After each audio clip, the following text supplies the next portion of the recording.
Viewers, welcome back in our program. And Dr. Sahab, ਹੁਣ session ਹੈ ਸਵਾਲ ਜਵਾਬ ਦਾ।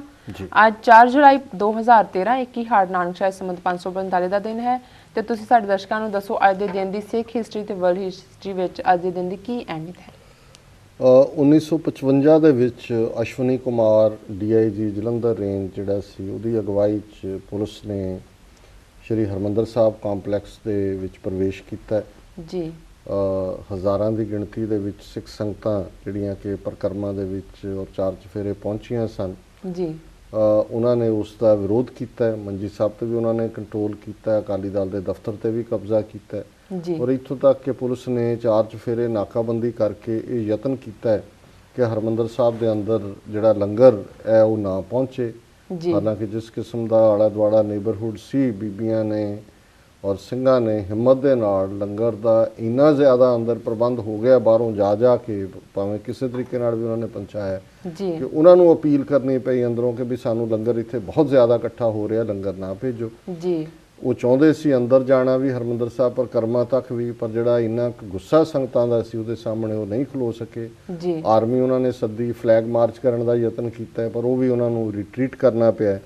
ਸੋ ਇਹ ਜਿਹੜਾ 1955 ਦੇ ਵਿੱਚ ਹੋਇਆ ਜਦੋਂ ਕਿ ਪੰਜਾਬੀ ਸੂਬਾ ਜ਼ਿੰਦਾਬਾਦ ਮੋਰਚਾ ਲੱਗਾ ਹੋਇਆ ਸੀ।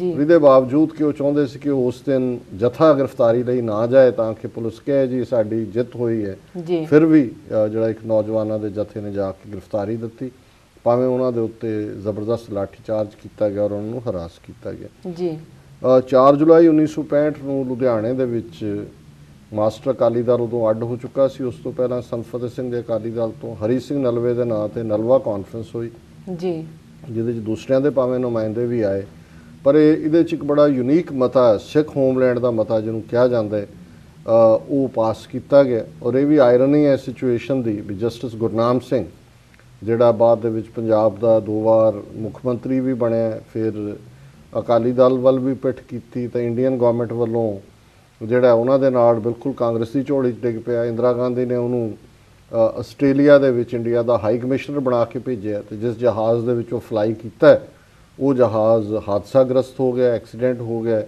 ਸਾਰੇ ਮਾਰੇ ਗਏ ਪੈਸੇਂਜਰ। ਤੇ ਉਹਦੀ ਬਾਅਦ 'ਚ ਇਹਦੀ ਬੋਡੀ ਤਾਂ ਕੀ ਮਿਲਣੀ ਸੀ, ਉਹਦੀ ਕੋਈ ਦੰਦਾਂ ਦੇ ਜਬਾੜੇ ਤੋਂ ਜਾਂ ਉਹਦੇ ਕੋਈ ਜੁੱਤੀਆਂ ਤੋਂ ਜਾਂ ਕਾਸੇ ਤੋਂ ਜੋ ਵੀ ਕੋਈ ਮਾੜਾ ਮੋਟਾ ਬਚਿਆ ਉਹਦੀ ਪਛਾਣ ਹੋਈ ਕਿ ਵੀ ਇਹ ਹੋ ਸਕਦਾ ਹੈ ਜੀ।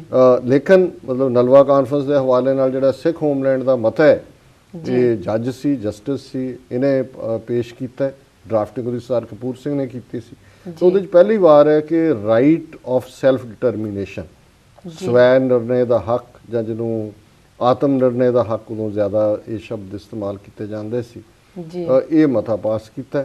ਪਰ ਭਾਵੇਂ ਵਿਦਨ ਯੂਨੀਅਨ ਆਫ ਇੰਡੀਆ ਹੀ ਸੀ, ਪਰ ਇਹ ਇਸ ਗੱਲ ਦੀ ਅਸਰਸ਼ਨ ਸੀ ਔਰ ਸਮੇਂ ਦੀ ਸੀਮਾ ਕਰਕੇ ਮੈਂ ਅੰਗਰੇਜ਼ੀ ਵਰਸ਼ਨ ਉਹਦੀ ਨਹੀਂ ਪੜ੍ਹ ਸਕਦਾ ਜੀ, ਪਰ ਉਹਦਾ ਬੜਾ ਜ਼ਾਹਰ ਸੀ ਕਿ ਵੀ ਤੁਹਾਡੇ ਸਿਸਟਮ ਤੋਂ ਅਸੀਂ ਅੱਕ ਗਏ, ਤੁਸੀਂ ਸਾਨੂੰ ਬਿਲਕੁਲ ਜਿਹੜਾ ਸਾਨੂੰ ਇੱਕ ਨੇਸ਼ਨ ਮੰਨਣ ਨੂੰ ਤਿਆਰ ਨਹੀਂ ਔਰ ਸਾਡੀਆਂ ਐਸਪੀਰੇਸ਼ਨਸ ਤਾਂ ਹੀ ਪੂਰੀਆਂ ਹੁੰਦੀਆਂ ਕਿ ਸਿੱਖ ਹੋਮਲੈਂਡ ਬਣਾਇਆ ਜਾਏ। ਸੋ ਇਹ 1965 ਦੀ ਨਲਵਾ ਕਾਨਫਰੰਸ ਲੁਧਿਆਣਾ ਦੇ ਵਿੱਚ ਜਿਹੜਾ ਸਿੱਖ ਹੋਮਲੈਂਡ ਦਾ ਮਤਾ ਪਾਸ ਹੋਇਆ। ਵਰਲਡ ਹਿਸਟਰੀ ਦੇ ਹਵਾਲੇ ਨਾਲ ਅਸੀਂ ਗੱਲ ਕਰਕੇ ਹਟੇ ਹਾਂ ਕਿ ਅੱਜ ਡਿਕਲੇਰੇਸ਼ਨ ਆਫ ਇੰਡੀਪੈਂਡੈਂਸ ਹੈ। ਇੱਕ ਬੜੀ ਦਿਲਚਸਪ ਗੱਲ, ਜਦੋਂ ਬ੍ਰੇਕ ਸੀ ਤੇ ਮੈਂ BBC ਨਿਊਜ਼ ਆਈਟਮ ਦੇਖ ਰਿਹਾ ਸੀ ਕਿ ਇਸ ਮੁਲਕ ਦੇ ਵਿੱਚ 38 ਲੱਖ ਡਾਲਰ ਦੇ ਝੰਡੇ, ਅਮਰੀਕਨ ਝੰਡੇ, ਕਿਉਂਕਿ ਅੱਜ ਹਰ ਪਾਸੇ ਝੰਡੇ ਲੱਗੇ ਹੋਏ ਨੇ ਘਰਾਂ ਦੇ ਬਾਹਰ ਦੂਜੇ, ਉਹ ਇੰਪੋਰਟ ਕੀਤੇ ਜਾਂਦੇ ਨੇ ਔਰ 38 ਲੱਖ ਡਾਲਰ ਚੋਂ 36 ਲੱਖ ਡਾਲਰ ਦੇ ਜਿਹੜੇ ਝੰਡੇ ਨੇ ਉਹ ਚੀਨ ਤੋਂ ਆਉਂਦੇ ਨੇ।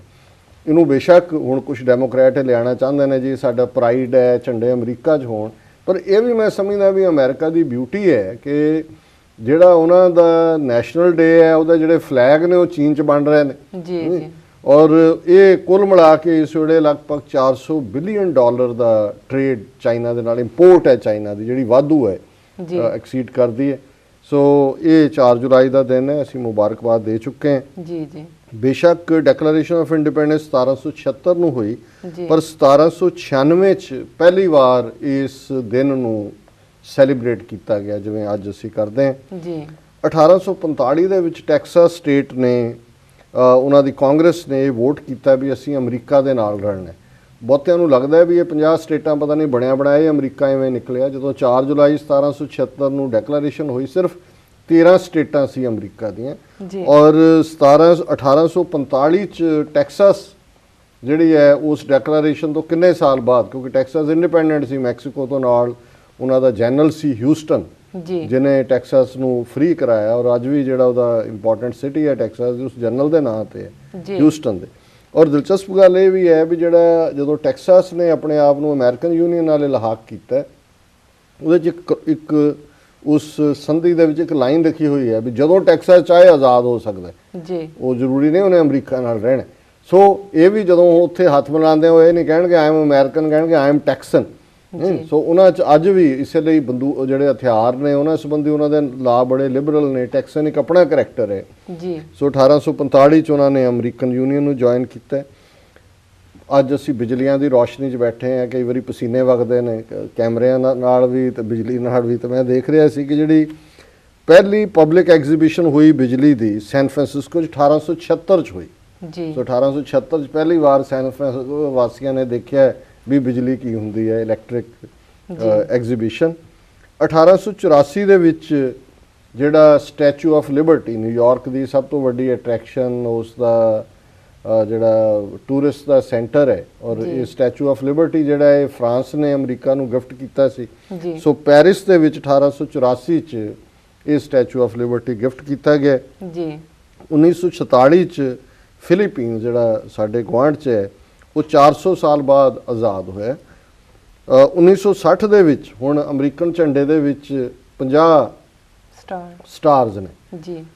1959 ਦੇ ਵਿੱਚ ਜਿਹੜਾ 49ਵਾਂ ਸਟਾਰ ਲੱਗਾ ਸੀ, ਕਿਉਂਕਿ ਉਸ ਸਾਲ ਜਿਹੜਾ ਅਲਾਸਕਾ ਹੈ ਉਹ America the as a state join ਕੀਤਾ ਸੀ। ਤੇ 1960 ਦੇ ਵਿੱਚ 50ਵਾਂ ਤਾਰਾ ਲੱਗਾ ਕਿਉਂਕਿ ਇਸ ਸਾਲ ਹਵਾਈ ਅਮਰੀਕਾ ਦੀ 50ਵੀਂ ਸਟੇਟ ਬਣਿਆ। ਸੋ ਇਹ 13 ਤੋਂ 50 ਤੱਕ ਦਾ ਸਫ਼ਰ ਜਿਹੜਾ ਹੈ 1776 ਤੋਂ ਸ਼ੁਰੂ ਹੋ ਕੇ 1960 ਤੱਕ ਜਾਰੀ ਰਿਹਾ। 1960 ਚ ਫਿਰ ਜਿਹੜੀ ਹੈ ਹਵਾਈਅਨ ਆਏ, ਹੁਣ ਪਤਾ ਨਹੀਂ ਹੋਰ ਕਿਹੜਾ ਮੁਲਕ ਨੇ ਕਦੇ ਸਟੇਟ ਬਣਨਾ, ਪਰ ਇਹ ਗ੍ਰੈਜੂਅਲੀ ਉਹਨਾਂ ਨੇ ਆਪਣਾ ਸਫ਼ਰ ਤੈਅ ਕੀਤਾ। ਸੋ ਇਹ ਹਿਸਟੋਰੀਕਲ ਵੇਰਵਾ ਹੈ ਵਰਲਡ ਹਿਸਟਰੀ ਦਾ। ਜੀ ਡਾਕਟਰ ਸਾਹਿਬ, ਤੁਹਾਡਾ ਬਹੁਤ ਬਹੁਤ ਧੰਨਵਾਦ। ਤੁਸੀਂ ਸਾਡੇ ਦਰਸ਼ਕਾਂ ਨਾਲ ਅੱਜ ਦੇ ਦਿਨ ਦੀ ਇਤਿਹਾਸਕ ਅਹਿਮੀਅਤ ਸਾਂਝੀ ਕੀਤੀ ਹੈ।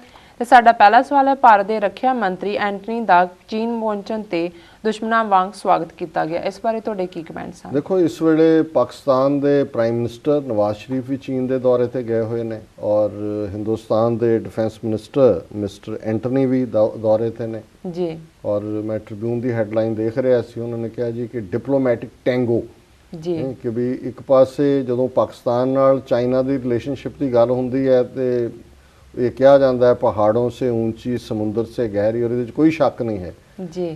ਚੀਨ ਜਿਹੜਾ ਹੈ ਉਹ ਪਾਕਿਸਤਾਨ ਦਾ ਆਲ ਵੈਦਰ ਫਰੈਂਡ ਹੈ, ਹਰ ਮੌਸਮ ਦਾ ਫਰੈਂਡ ਹੈ ਜੀ। ਭਾਰਤ ਦੇ ਨਾਲ 1962 ਦੇ ਵਿੱਚ ਚੀਨ ਦੀ ਟੱਕਰ ਹੋਈ, ਔਰ ਅੱਜ ਵੀ 70,000 ਸਕੁਅਰ ਮਾਈਲ ਤੋਂ ਜ਼ਿਆਦਾ ਇਲਾਕਾ ਚੀਨ ਦੇ ਕੋਲ ਹੈ। ਪਿੱਛੇ ਜੇ ਫਿਰ 19 ਕਿਲੋਮੀਟਰ ਅੰਦਰ ਆ ਗਏ ਸੀ ਜੀ। ਸੋ ਹੁਣ 2007 ਦੇ ਵਿੱਚ ਸਟ੍ਰੈਟੇਜਿਕ ਪਾਰਟਨਰਸ਼ਿਪ ਇੰਡੀਆ ਦੇ ਨਾਲ ਚਾਈਨਾ ਦੀ ਸ਼ੁਰੂ ਹੋਈ ਜੀ। ਤੇ ਹੁਣ 4 ਰੋਜ਼ਾ ਦੌਰੇ ਦੇ ਉੱਤੇ ਐਂਟਨੀ ਗਏ ਨੇ। ਅਜੇ ਉੱਥੇ ਉਹਨਾਂ ਨੇ ਬੀਜਿੰਗ ਦੇ ਵਿੱਚ ਪੈਰ ਹੀ ਰੱਖਿਆ ਤੇ ਉਹਨਾਂ ਦਾ ਮੇਜਰ ਜਨਰਲ ਲਾਓ ਯੂਆਨ ਹੈ, ਉਹਨੇ ਬਿਆਨ ਦਿੱਤਾ ਕਿ ਵੀ ਇਹ ਜਿਹੜੀ ਭਾਰਤ ਨੇ ਸਰਹੱਦੀ ਖੇਤਰਾਂ ਦੇ ਵਿੱਚ ਫੌਜ ਤਾਇਨਾਤ ਕੀਤੀ ਹੈ, ਇਹ ਸਾਡੇ ਲਈ ਹੋਰ ਵੀ ਸਮੱਸਿਆਵਾਂ ਵਧਾ ਰਿਹਾ ਜੀ। ਸੋ ਇੱਕ ਫੌਜੀ ਜਨਰਲ ਦਾ ਦੌਰੇ ਤੋਂ ਦੇ ਦੌਰਾਨ ਹੀ ਜਦੋਂ ਅਜੇ ਉਹਨੇ ਫੁੱਟ ਆਪਣਾ ਰੱਖਿਆ ਉਸ ਸੋਇਲ ਤੇ ਜੀ, ਇਹ ਮੈਸੇਜ ਹੁੰਦੇ ਨੇ। ਔਰ ਚਾਈਨੀਜ਼ ਦਾ ਇਹ ਸਟਾਈਲ ਹੈ, ਉਹਨਾਂ ਨੇ ਭਾਰਤ ਨੂੰ ਇਹ ਵਾਰਨਿੰਗ ਹੀ ਦਿੱਤੀ ਹੈ ਕਿ ਐਵੇਂ ਅਮਰੀਕਾ ਦੀ ਥਾਪੀ ਲੈ ਕੇ ਤੇ ਐਵੇਂ ਚਾਂਬੜੇ ਨਾ ਫਿਰੋ, ਨਹੀਂ ਤਾਂ ਬਾੜ ਵਾਲਾ ਤੁਹਾਡਾ ਹਾਰ ਹੋਏਗਾ।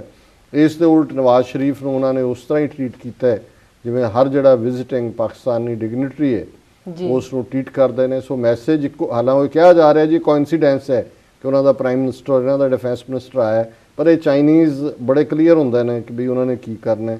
ਸੋ ਮੈਸੇਜ ਉਹਨਾਂ ਨੇ ਦੇ ਦਿੱਤਾ ਹੈ ਕਿ ਵੀ ਉਹਦਾ ਕੰਪੇਅਰ ਕਰ ਲਓ ਕਿ ਵੀ ਉਹਨਾਂ ਨੂੰ ਕਿਸ ਲੈਵਲ ਦਾ ਜਿਹੜਾ ਉਹ ਆਨਰ ਦਿੱਤਾ ਹੈ, ਤੇ ਇੱਥੇ ਉਹਨਾਂ ਦੇ ਜਨਰਲ ਨੇ ਉਹਨਾਂ ਨੂੰ ਕਹਿ ਦਿੱਤਾ ਵੀ ਆ ਬੰਦ ਕਰੋ ਜਿਹੜੀਆਂ ਫੌਜਾਂ ਲਿਆ ਰਹੇ ਹੋ, ਅਦਰਵਾਈਜ਼ ਕੁੱਟ ਖਾਓਗੇ ਫਿਰ ਜੀ 62 ਦੀ ਤਰ੍ਹਾਂ। ਜੀ ਡਾਕਟਰ ਸਾਹਿਬ, ਸਾਡਾ ਅਗਲਾ ਸਵਾਲ ਹੈ, ਨਰਿੰਦਰ ਮੋਦੀ ਨਾਲ ਪਾਰਲੀਮਾਨੀ ਬੋਰਡ ਦੀ ਮੀਟਿੰਗ ਵਿੱਚ ਅਡਵਾਨੀ ਵੀ ਸ਼ਾਮਲ ਹੋਈ, ਇਸ ਬਾਰੇ ਤੁਹਾਡੇ ਕੀ ਕਮੈਂਟਸ ਹਨ? ਦੇਖੋ, ਜਦੋਂ ਇਹਨੇ ਅਡਵਾਨੀ ਨੇ ਅਸਤੀਫਾ ਦਿੱਤਾ, ਫਿਰ ਭਾਗਵਤ ਦੇ ਕਹਿਣ ਤੇ ਵਾਪਸ ਲਿਆ, ਇੰਡੀਆ 'ਚ ਬੜਾ ਮੀਡੀਆ ਨੇ ਕਿਹਾ ਜੀ ਇਹ ਇਹਨਾਂ ਦਾ ਦਫੇੜ ਪੈ ਗਈ ਹੈ, ਦੂਜਾ ਨੇ ਤੇ ਅਸੀਂ ਇਹ ਕਿਹਾ ਸੀ ਵੀ ਇਹ ਸਾਰੇ ਇੱਕੋ ਥੈਲੀ ਦੇ ਹੀ ਚੱਟੇ ਬੱਟੇ ਨੇ। ਅਲਟੀਮੇਟਲੀ ਇਹ ਹਿੰਦੂ ਤਵੀ ਨੇ, ਰੌਲਾ ਪ੍ਰਾਈਮ ਮਿਨਿਸਟਰ ਦੀ ਕੁਰਸੀ ਦਾ ਹੈ। ਸੋ ਮੇਬੀ ਹੁਣ ਅਡਵਾਨੀ ਨੂੰ ਜਦੋਂ ਦੁਬਾਰਾ ਜਾ ਕੇ ਆਰਐਸਐਸ ਵਾਲੇ ਮਿਲੇ, ਉਹਨੂੰ ਵੀ ਕੋਈ ਲੋਲੀਪੌਪ ਦਿੱਤਾ ਹੋਏਗਾ ਜੀ, ਨਹੀਂ, ਉਹਨੂੰ ਕੋਈ ਪ੍ਰੈਜ਼ੀਡੈਂਟ ਬਣਾਉਣ ਦਾ ਕਿਹਾ ਹੋਏਗਾ। ਸੋ ਇਵੈਂਚੁਅਲੀ ਜੇ ਹੁਣ ਉਹ ਪਾਰਲੀਮੈਂਟਰੀ ਬੋਰਡ ਦੀ ਮੀਟਿੰਗ 'ਚ ਆਇਆ, ਇਟ ਮੀਨਸ ਕਿ ਔਨ ਬੋਰਡ ਹੈ। ਸੋ ਇਹ ਹਿੰਦੂ ਤਵੀ ਏਜੰਡਾ ਜਿਹੜਾ ਉਹ ਇਕੱਠਾ ਹੀ ਹੈ। ਜੀ ਡਾਕਟਰ ਸਾਹਿਬ, ਸਾਡੇ ਕੋਲ ਹੋਰ ਵੀ ਬਹੁਤ ਸਾਰੇ ਕੁਐਸਚਨ ਹੈ, ਪਰ ਇਸ ਤੋਂ ਪਹਿਲਾਂ ਅਸੀਂ ਇਹਨਾਂ ਨੂੰ ਅੱਗੇ ਸ਼ੁਰੂ ਕਰੀਏ ਜਾਂ ਜਾਰੀ ਰੱਖੀਏ। ਹੁਣ ਅਸੀਂ ਲੈਂਦੇ ਹਾਂ ਤੇ ਇੱਕ ਛੋਟਾ ਜਿਹਾ ਬ੍ਰੇਕ। ਫਿਰ ਤੁਸੀਂ ਸਾਡੇ ਨਾਲ ਇਸ ਤਰ੍ਹਾਂ ਜੁੜੇ ਰਹੋ, ਮਿਲਦੇ ਹਾਂ ਆਫਟਰ ਦਿਸ ਸ਼ਾਰਟ ਬ੍ਰੇਕ।